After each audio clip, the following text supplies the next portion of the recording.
यह सुनकर भगवान कपिल ने कहा, ये सब थोड़े ही दिनों में नष्ट हो जाएंगे। इसी समय सागर ने अश्वमेध यज्ञ आरंभ किया। उसमें उनके पुत्रों द्वारा सुरक्षित घोड़ों को कोई व्यक्ति चुराकर पृथ्वी में घुस गया। तब उस घोड़े के खुरों के चिन्हों का अनुसरण करते हुए पुत्रों में से प्रत्येक ने एक एक योजन पृथ्वी खोद डाली तथा पाताल में पहुंचकर उन राजकुमारों ने अपने घोड़ों को फिरता हुआ देखा। पाशी में मेघा वर्णहीन शरतकाल के सूर्य के समान अपने तेज से संपूर्ण दिशाओं को प्रकाशित करते हुए घोड़ों को चुराने वाले परम ऋषि कपिल को सिर झुकाए बैठे देखा।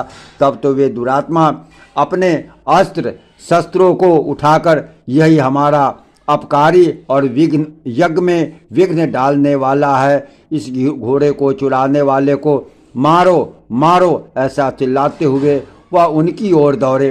तब भगवान कपिल देव के कुछ आंख बदल कर देखते ही वे सब अपने ही शरीर से उत्पन्न हुए अग्नि में जलकर नष्ट हो गए।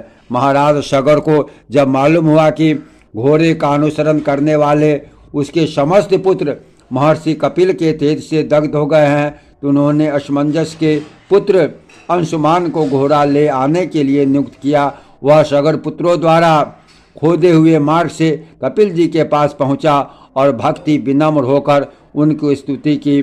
तब भगवान कपिल ने उनसे कहा, बेटा जा इस घोड़े को लेकर जा और अपने दादा को दे। तेरी जो इच्छा हो वह वर मांग, तेरा पौत्र गंगा जी को स्वर्ग से पृथ्वी पर लाएगा। इस पर अंशुमान ने यही कहा, मुझे ऐसा वर दीजिए जो ब्रह्मदंड से आहत होकर मरे हुए मेरे और स्वर्ग पितृगण को स्वर्ग की प्राप्ति कराने वाला हो। यह सुनकर भगवान ने कहा, मैं तुझसे पहले ही कह चुका हूँ, तेरा पौत्र गंगा जी को स्वर्ग से पृथ्वी पर लाएगा। उनके जल से इनकी अस्थियों का भस्म स्पर्श होते ही ये सब स्वर्ग को चले जाएंगे।